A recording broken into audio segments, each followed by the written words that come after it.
I knew Monday was going to be intense. What I didn't expect was being publicly humiliated in front of the entire executive board over a laptop.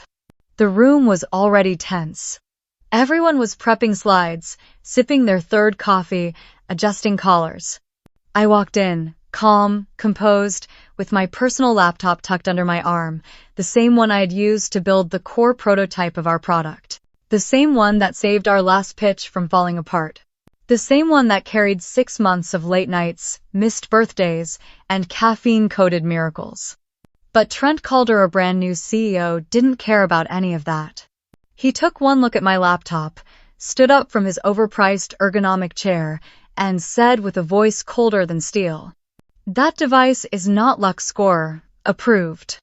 This is a breach of our cybersecurity protocols. You need to leave the room. Now." Silence. You could hear someone swallow. I blinked. Was he serious?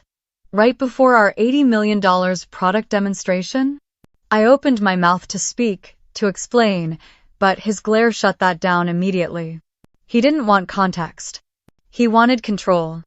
"I said now," he repeated, louder this time like I was some intern who wandered in by mistake. I looked around the table. Not a single person spoke up. Not my team. Not even Davis, who knew the demo couldn't run without the architecture I built. I walked out. Past the glass doors. Past the open workstations. Each step echoing like a verdict. And in that moment, something cracked, not just in my reputation, but in my belief that this place still deserved my loyalty. If you've ever been humiliated for doing your job right, if you've ever been punished for being prepared to stick around, you're going to want to hear what happened next. Because I didn't go back to my desk. I didn't cry in the bathroom. I didn't send a passive-aggressive email to HR. I walked out of LuxScore Technologies for good. And by the time they finished their pitch without me, I had already started building something they couldn't control. I didn't slam the door. I didn't raise my voice. I just walked out quietly. There's a strange kind of calm that comes over you when you've hit the wall so hard. There's nothing left to fear. I wasn't angry. Not yet. Just done. The sunlight outside hit me like a slap. Sharp, hot, too real. I stood on the sidewalk outside LuxScore Technologies, blinking at the skyline like it didn't quite belong to me anymore. Inside that building, they were prepping to pitch the project I'd built from scratch. Inside, my team was trying to run my code without my machine, without my logic, without the hours I poured into every line. And Trent? He'd made it clear, my presence wasn't welcome, not even if I was the reason the product existed in the first place. I started walking. No destination in mind. Just away. It wasn't until I reached the corner coffee shop Maple and Rye that I realized where my feet had taken me. Same booth in the back. Same barista who never got my name right. Same shaky Wi-Fi that somehow always held up just enough. I slid into the seat and stared out the window. The glass caught my reflection. I looked like myself. But I didn't feel like myself. Not yet. I pulled out my phone and tapped open my messages. There was only one person I wanted to talk to. Nina Walsh. Brilliant. Blunt. UX genius. And the only person who knew what I'd been working on behind the curtain these past few months. We'd talked about launching something of our own before. Something built for function, not politics. Late nights, random whiteboard sketches, bursts of code over video calls that ended with us laughing over frozen waffles and burnout. It was always a dream. Maybe one day kind of thing. Until now. I typed 2 words. It's time. And hit send. Nina replied within seconds. First, a fire emoji. Then, actually time? I didn't answer. I opened the secure dev vault instead. Every wireframe. Every test build. Every bug Nina and I had stomped out like digital cockroaches at 2 a.m. They were all sitting in the cloud, waiting. I logged into the hosting server. Transferred ownership. Renamed the repository. Pulsarc Labs. The name wasn't flashy. But it felt right. It felt like movement. Like defiance. Like momentum finally breaking free. I registered the LLC between sips of lukewarm espresso, set up a private Slack channel, and changed all my passwords every last one that tied me to LuxScore. Then I opened a new tab. My resignation letter was short, professional, cold. I read it once, then again, and scheduled it to autosend at 9:05 a.m. the next day, 3 minutes into the meeting I was supposed to lead. When I hit confirm, I felt something shift inside me, like an old tether had snapped loose. I didn't know what would happen next. Didn't know if we'd succeed. Didn't even know how we'd pay for cloud storage after the first month. But I knew one thing. I wasn't going back. And that quiet decision, that small, silent rebellion in a coffee shop on 6th and Main was the moment everything started. By the time the sun dipped behind the skyline, I wasn't just out of LuxScore. I was out of excuses. Sitting in that booth, laptop open, eyes burning from too much screen time and too little sleep, I realized something. I had spent the last 5 years building someone else's dream. 5 years asking for permission to do things I already knew how to do. 5 years of deferring, waiting, shrinking.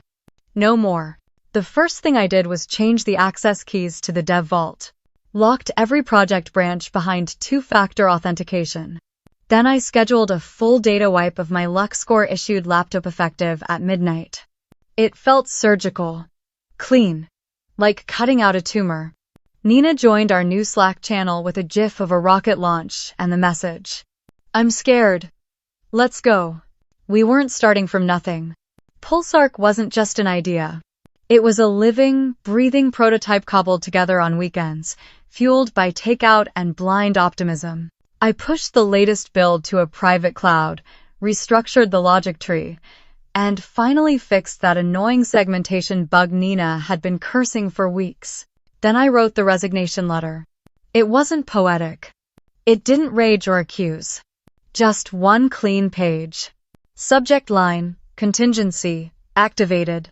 I signed it, encrypted the attachments, and set it to autosend at exactly 9:05 a.m. 3 minutes into the product meeting I was supposed to lead. And as I clicked confirm, a strange calm settled over me. Not peace. Not relief. Something colder. Like frost after fire. I wasn't angry at LuxScore. Not anymore. Anger implies attachment. And mine had just been cut, thread by thread, until there was nothing left to burn. What remained was focus. Brutal, precise, necessary. I spent the rest of the evening doing things I never thought I'd have the nerve to do. I updated my LinkedIn headline to co-founder at Pulsarc Labs. End of 6. Then I messaged our freelance UI designer, Dev Patel, who still owed me 2 favors and a dinner for bailing him out of a failed pitch deck last year. His reply was instant. How soon do you need it? I typed, yesterday. While waiting, I finalized the brand domain, set up a basic landing page, and ordered the cheapest server package that wouldn't crash if someone sneezed near it. The more I moved, the less room there was for doubt. Momentum has a way of drowning fear, at least temporarily. But it wasn't until I got a ping from my personal inbox that everything truly shifted. Grande Voss. Former boss turned venture capitalist. We hadn't spoken in over a year. Subject line. Still building something world-changing? Attached, a calendar invite for coffee next week. No context. No message. Just a window. Just a door cracking open at the edge of the storm. I didn't RSVP. Not yet. Instead, I closed my laptop, drained the last of my bitter coffee, and walked out of Maple and Rye into the cooling night air. The streets buzzed around me, horns, lights, a siren somewhere far off. But all I could hear was the beat of something new. Not revenge. Not rage. Beginnings. And when I looked up at the city lights, I didn't see walls anymore. I saw fire. Tuesday morning came quietly. No dramatic phone calls. No angry emails from HR. Just silence, the kind that settles in right before a storm breaks. At 9:05 a.m., my resignation letter hit LuxScore's leadership inboxes like a quiet bomb. I didn't hear back. I didn't need to. But Nina forwarded me a screenshot from the company's Slack someone had posted. Did Elena just resign during the product meeting? 3 dots. Then another comment. Yup. And she timed it. I smirked. Timing was everything. I checked my personal laptop, now free from any company spyware, and opened the analytics dashboard on our private server. Prototype deployment was stable. Latency under 100 ms. User segmentation algorithm firing clean. It worked. Pulsark wasn't a dream anymore. It was alive. I leaned back in my chair and stared at the ceiling of Nina's apartment, where we'd set up a makeshift war room between her couch and a pile of unopened moving boxes. This feels too quiet, I muttered. Nina didn't look up from her laptop. That's because we haven't started the real fight yet. She was right. While we were stitching together a startup with borrowed power strips and day-old pizza, LuxScore was already pushing my work, the original version, the outdated build Trent had yanked from my last internal review. They were using it, presenting it, claiming it. I found the proof 2 hours later, when a contact from Tech Guild SF sent me a blurry photo from a product strategy session LuxScore had led that morning. At the center of the screen, my dashboard. Same visual framework, same color logic, same segmentation model I'd created from scratch 6 months ago. Except now it was labeled LuxScore Quantum Insight Suite, presented by Trent Calder. I didn't feel rage. Not yet. What I felt was confirmation. This wasn't just disrespect. This was war.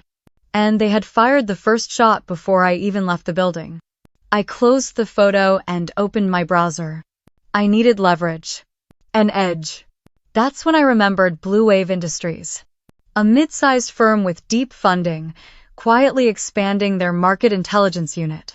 2 weeks earlier, I'd seen a job posting for a product lead role, emphasis on real-time data interpretation, behavioral mapping, adaptive logic models. It wasn't a job I wanted. It was a client I could win. I started digging. Within 30 minutes, I had mapped out LuxScore's likely pitch cycle. They were clearly targeting Blue Wave. And now that they had their shiny new data tool, they were going in fast and loud. But loud wasn't my style. I pulled up Nina's Slack message again and replied. Let's beat them to it.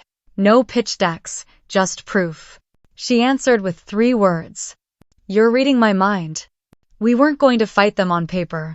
We were going to outbuild them, outrun them, and show Blue Wave what real innovation looked like, not a stolen file wrapped in corporate glitter. I didn't have investors. I didn't have a board. What I did have was the original, the truth, and the hunger to prove that what they dismissed as replaceable couldn't be copied without soul. This wasn't a comeback. It was a counterstrike. And the battlefield was already shifting under their feet. We didn't have a marketing team. No PR agency. No consultants. No budget for glossy slide decks or 3-minute animations with ambient piano and buzzwords. What we had was the code. Nina sat cross-legged on the living room floor, surrounded by sticky notes and a half-eaten bag of trail mix. Her screen glowed with wireframes, each cleaner than the last. I paced the room, laptop in hand, running live stress tests on our back-end server while the smell of burnt coffee drifted from the kitchen. We weren't building a pitch. We were building a weapon. I don't want to present anything, I said finally, half to Nina, half to the silence. She looked up. Good. I don't want to explain anything. We locked eyes. The idea was simple. Brutal. Pure. No slides. No performance. No sales talk. Just proof.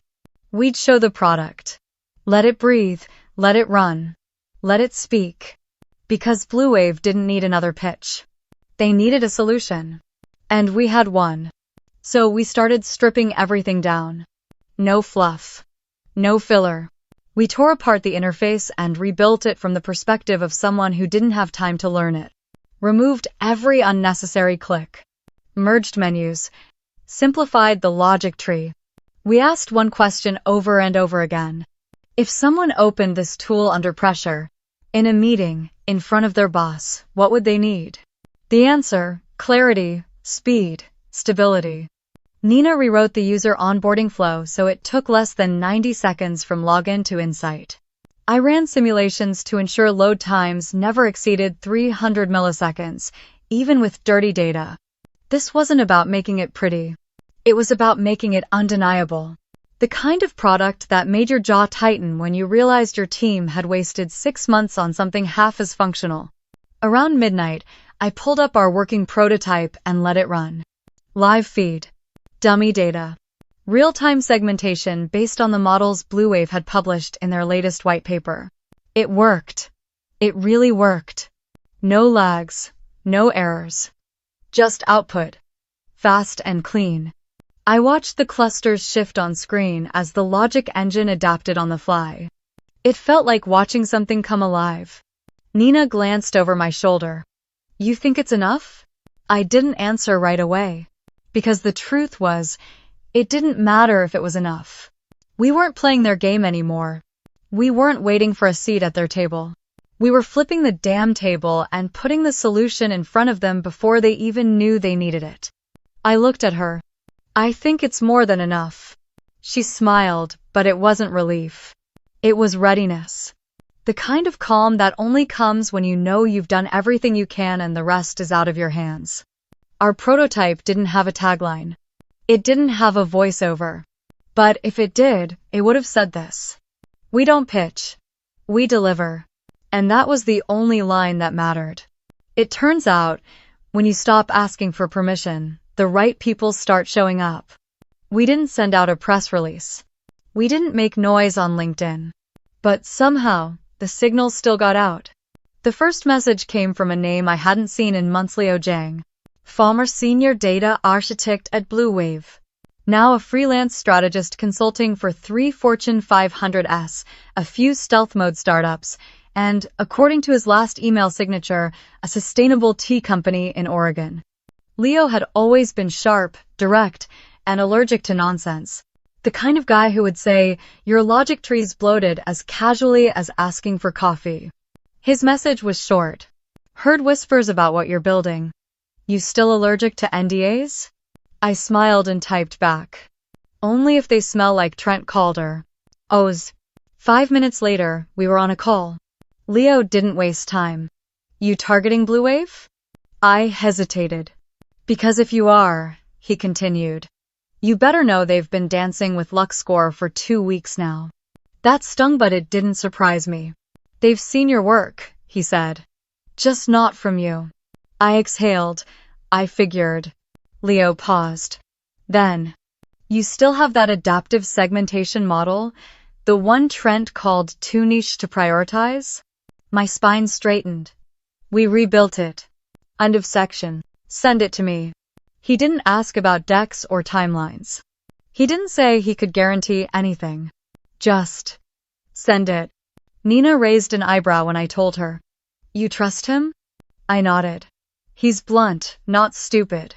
And he hates copycats more than I do. We cleaned up the demo. Polished just enough for usability, no polish for show. I embedded real-time metrics, masked the client data, and stripped anything that could trace it back to LuxScore's repo. Leo replied later that night. One line. I'm not showing this to Blue Wave's pitch team, I'm showing it to Amy Chen. That stopped me cold. Amy was Blue Wave's director of strategy, well known for her no-nonsense approach and her distaste for vendor theater. I remembered seeing her once at a data science roundtable.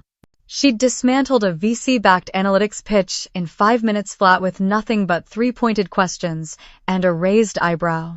If Leo could get our prototype in front of her, we might actually stand a chance. Meanwhile, Trent was moving fast. LuxScore's press team had just pushed out a newsletter boasting about their next-gen behavioral analytics suite. They'd named it Lux Vision, which sounded like a Bond villain's side hustle. Even worse, they were promoting a webinar scheduled for Friday, featuring slides I recognized from my last presentation draft. I felt sick. They're repackaging your work, Nina said, scrolling through the announcement. Publicly. I clenched my jaw. Then we need to be faster. That night, we worked until our fingers cramped and our brains felt like static. We weren't building features anymore. We were crafting a rebuttal. A living, breathing, undeniable response. And we weren't alone anymore. Leo had joined the shadows. But Amy? Amy could pull us into the light. All we had to do was hold the line long enough for her to see what we'd built. We didn't blast out an email campaign. We didn't cold call decision makers. We didn't even brand the prototype. Instead, we sent it quietly.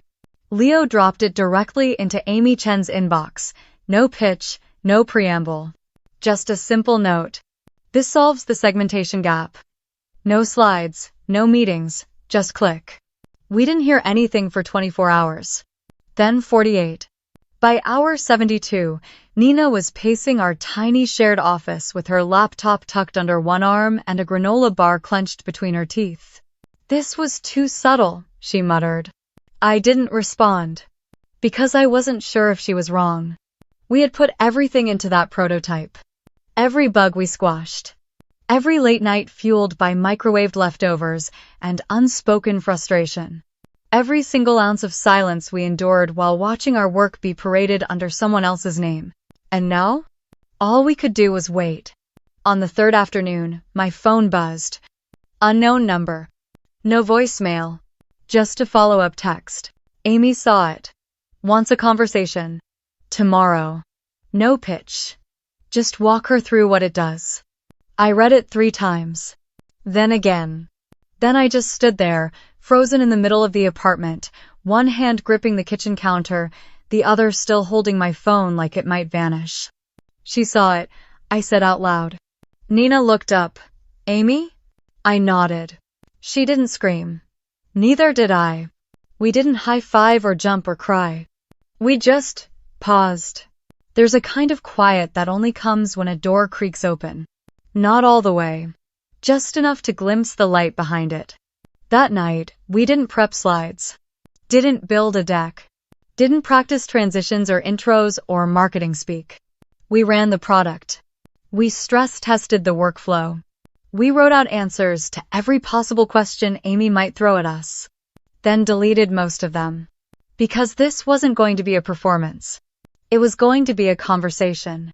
I slept 4 hours that night, curled up under a thin blanket on Nina's couch while the server hummed softly in the corner like a heartbeat. By morning, I wasn't nervous. I was focused. The meeting was set at a boutique cafe near the Blue Wave campus neutral ground. No glass towers, no reception desks. No conference rooms with passive-aggressive artwork and sparkling water no one actually drinks. Just 2 mugs, 1 laptop, and a chance. I arrived early. Saturday by the window. Ordered a drip coffee and didn't touch it. When Amy walked in, she didn't smile. Didn't shake my hand. Just sat down, nodded once, and said, "Show me." I opened the laptop. The prototype loaded in under 5 seconds. No logo. No onboarding. Just raw function. I clicked through the flow. Walked her through the real-time segmentation engine, the contextual labeling, the adaptive clustering logic that updated in milliseconds. She didn't say much, but her eyes moved quickly. And when the third report rendered in less than 7 seconds, she sat back, crossed her arms, and whispered, "Sterling has been working on this for 3 months, and they still can't get this part right." I said nothing. I didn't need to. She looked at me. Not like a vendor. Not like a founder. Like a solution. And that was the strike. Not loud. Not explosive. Just clean. Direct. Unmistakable. We didn't pitch. We delivered. The email came in just after 7 a.m. Subject line, walkthrough request, Blue Wave Industries. The body was short. Too short.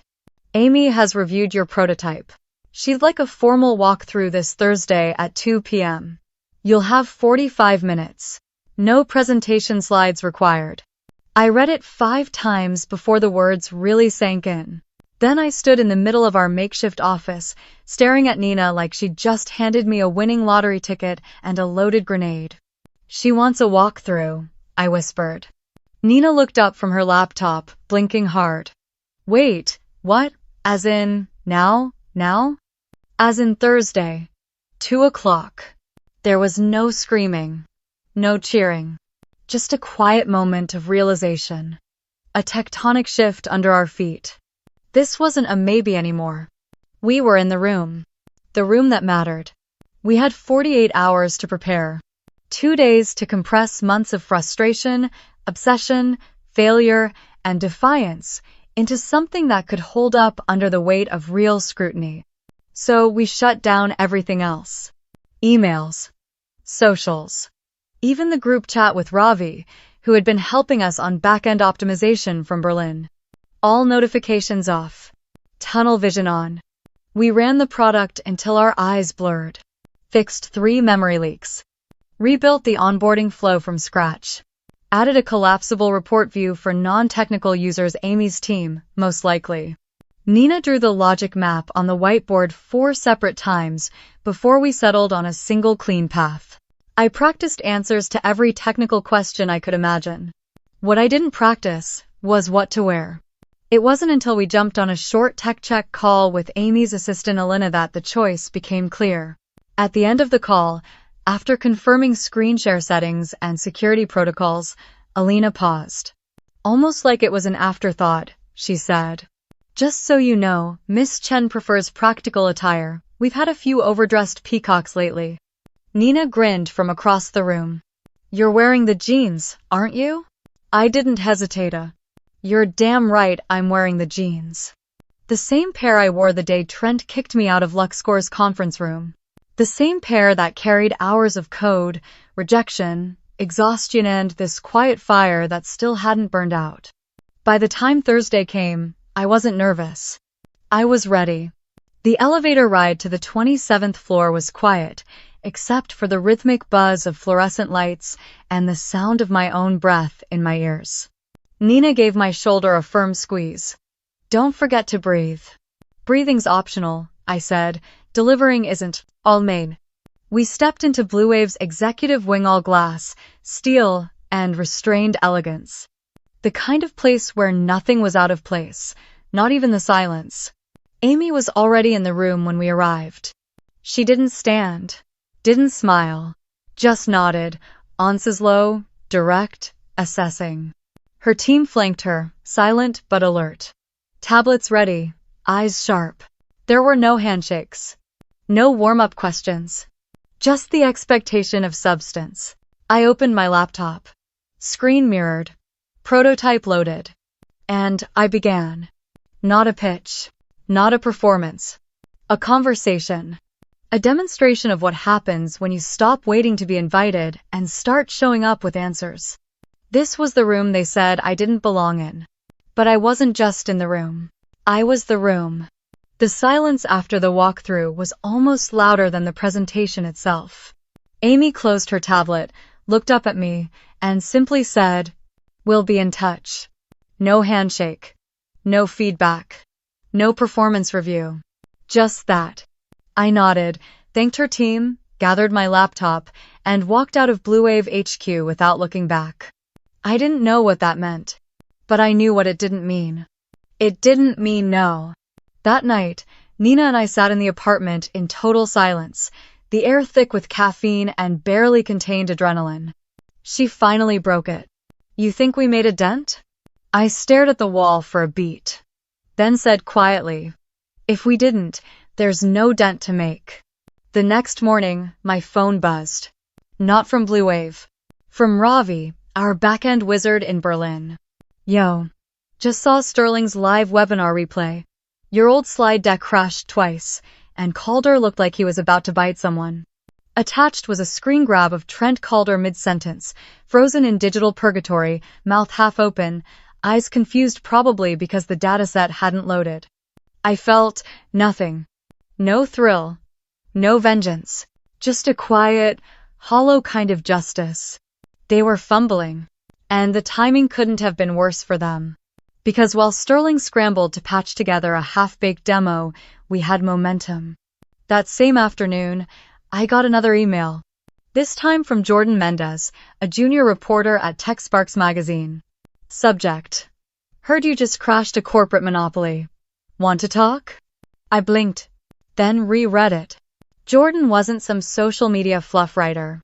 He was hungry, known for digging up the kind of stories that made boardrooms sweat. Nina leaned over my shoulder. You gonna do it? I didn't answer immediately, because something had shifted. This was no longer about a contract. No longer about revenge. It was about the story. The narrative. The who told it first. Sterling had resources, power, reach. But what they didn't have was the truth. And now, someone was finally asking me for it. I opened a blank reply. Happy to talk. Off the record for now, but I've got something you'll want to see. I hit send. And just like that, the spotlight shifted. Not fully. Not publicly. But enough. The collapse doesn't always begin with a bang. Sometimes, it begins with a glitch in a live stream. A reporter sniffing around. A team lead whispering about how things don't feel the same since Elena left. Sometimes, it's a prototype that runs smoother, loads faster, and doesn't require 12 consultants and a prayer to function. Sometimes, it's just one quiet founder in a borrowed apartment holding the one thing the giant forgot to steal. The vision. We weren't done. Not even close. But I could already see it. The cracks in the wall. The panic behind the curtain. The empire tilting. And we hadn't even made our move yet. The email came at 6:18 a.m. I hadn't even made coffee. Hadn't washed my face. I was still half asleep, scrolling past a failed build alert and a spam invite to a Founders of Faith breakfast meeting, whatever that was supposed to be. And then I saw it. Subject: Contract Execution. Blue Wave Industries. From Office of HN. I froze. My thumb hovered over the screen, heart already pounding like I'd just run a mile barefoot. I tapped. There it was. A neatly formatted PDF. Digital signature. Time-stamped. Locked in. A multi-million-dollar contract. Not tentative. Not conditional. Final. I stared at the number at the bottom for a full 60 seconds before I even breathed. It was higher than we pitched. Higher than we imagined. Amy hadn't just said yes. She bet big. I stood completely still in the middle of Nina's kitchen, phone in hand, eyes wide, mouth open. Then I turned, slow and deliberate, and walked straight into her bedroom. She was a lump under 3 blankets, one foot sticking out, breathing like a hibernating raccoon. I didn't even speak. I just held up the phone. She blinked. Once. Twice. Then sat bolt upright. She signed? She croaked. I nodded. And that was it. We didn't cheer. Didn't scream. Didn't cry. We just stared at each other in stunned silence, two people who had just watched the ground shift under their feet. And then we laughed. Like two idiots who couldn't believe any of this was real. The neighbors probably thought someone won the lottery. Maybe someone had. Not in cash. In control. We spent the next hour pacing the apartment, rereading the email like it might disappear, triple-checking the attached statement of work, flagging dates, deliverables, milestones. Everything was there. Every term fair. Every line. Respectful. There was no condescension. No hand-holding. No fluff. Just trust. I printed a hard copy on the crusty old inkjet we'd salvaged from Nina's storage unit and set it gently on the folding table we used as a desk. The words blurred a little as I looked down. Not from emotion. Not exactly. Just from weight. The weight of the weeks that came before. The weight of that first humiliation. Of walking out of LuxScore with nothing but a personal laptop and an idea. Of building in silence while they claimed my work as their own. Of holding steady while the machine sputtered without me. And now this. I ran my hand across the cover page. It didn't feel like paper. It felt like momentum. Proof. Fire, cooled and hardened into something solid. I opened my laptop. Created a folder called Client 1. moved the PDF inside, closed the screen. Then I sat back and just listened. To the quiet, to the hum of the server stack in the corner, to the city waking up outside the window. The game had changed. Not with a bang, but with an email at 6:18 a.m. And that was how it started. Not the company. The chapter that came after. By Friday morning, the news had already started to ripple.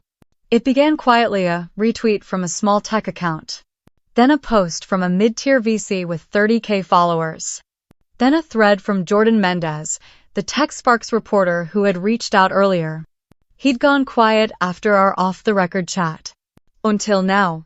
His article dropped at 9:03 a.m. And the headline was the kind you couldn't scroll past. From unfit for the room to running it. How Elena Brooks outpaced the giants. I opened it slowly, unsure what I'd feel. But line after line, Jordan didn't just write the fact she told the story. He told my story.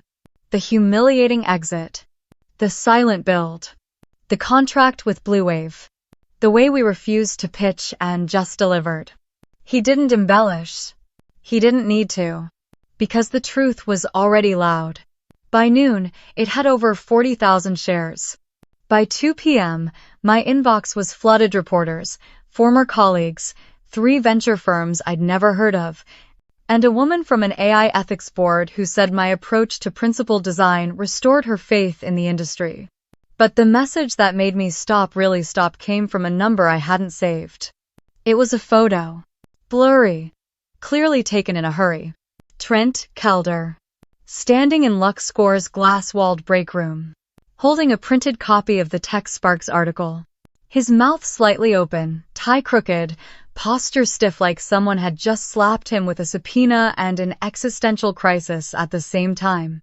Underneath the photo, a message. He canceled the all hands. Are pretending they don't know what's going on. Floor is silent. Someone slow clapped. No name. No signature. But I knew who sent it. Olivia, a junior dev I used to mentor before I left. She didn't say anything more. She didn't have to. The reckoning wasn't loud. It didn't come in the form of lawsuits or screaming matches or boardroom firings. It came in acknowledgement. The quiet kind. The visible shift in posture when a narrative changes and people realize they backed the wrong one. LuxScore's official Twitter was silent. Sterling, the agency that had designed their last pitch deck, had just removed LuxScore from their featured clients list. Even the product name LuxVision started popping up on Reddit threads titled Overpromise, Underdeliver. But I didn't reply to anyone. Not even Olivia. Because this wasn't about revenge anymore. It wasn't about being seen by the people who once looked through me. It was about seeing myself clearly for the first time in a very, very long time. That night, Nina and I sat on the rooftop of our tiny apartment building with 2 mugs of something hot and too sweet. We didn't talk much. Just watched the city buzz beneath us, alive with lights and stories and momentum. She finally broke the silence. You realize this is the part where most people would throw a launch party. I smiled, eyes still on the skyline. Yeah, but I like this better. A quiet reckoning. No balloons. No banners. No champagne. Just the truth. Finally, out in the open. And it was enough. It's strange, the way everything quiets down after the storm. The inbox slows. The interviews taper off. The world moves on. And suddenly, there's space. Not the kind of space that feels like absence. But the kind that lets you breathe deeper. The kind you earn. I was sitting in our new office, if you could even call it that. 2 desks, 1 window, and the faint smell of fresh paint clinging to the walls. Nina had just stepped out to pick up coffee. The server rack hummed in the corner, steady and calm. Our logo Pulsar Labs was stenciled on the glass door. Not big, not bold, but there. I stood by the window, looking out at the city that once felt so far above me. And I thought about everything that had led here. I remembered the humiliation in that boardroom. The way Trent's voice had cut through the air like a blade. The silence from people who should have spoken up. I remembered the first night in the coffee shop, with nothing but a laptop and a quiet rage burning in my chest. And I remembered the moment the contract came through. Not because it validated me, but because it proved that I didn't need to be chosen to be valuable. For years, I believed I had to earn my way into the room. That if I worked hard enough, said the right things, dressed the right way, they'd let me in. But here's what I learned. Sometimes the room isn't broken. It was just never built for you in the first place. And when that's true, you build a new room. You build it with people who see you, with tools that work, with values that don't shift depending on who's watching. You build it out of fire, silence, and a stubborn refusal to disappear. You don't wait to be invited. You become the invitation. I sat back down at my desk and opened a new task board. There were still bugs to fix, contracts to fulfill, deadlines to meet. We weren't done. We were just steady now, grounded, not chasing, not proving, just building. And honestly, that's the most satisfying thing of all. If you've ever been made to feel like you didn't belong, if you've been told you were too much, too different, too disruptive, maybe you weren't the problem. Maybe the room just wasn't ready. So build your own. And when you do, leave the door unlocked. Someone like you might need to walk through it.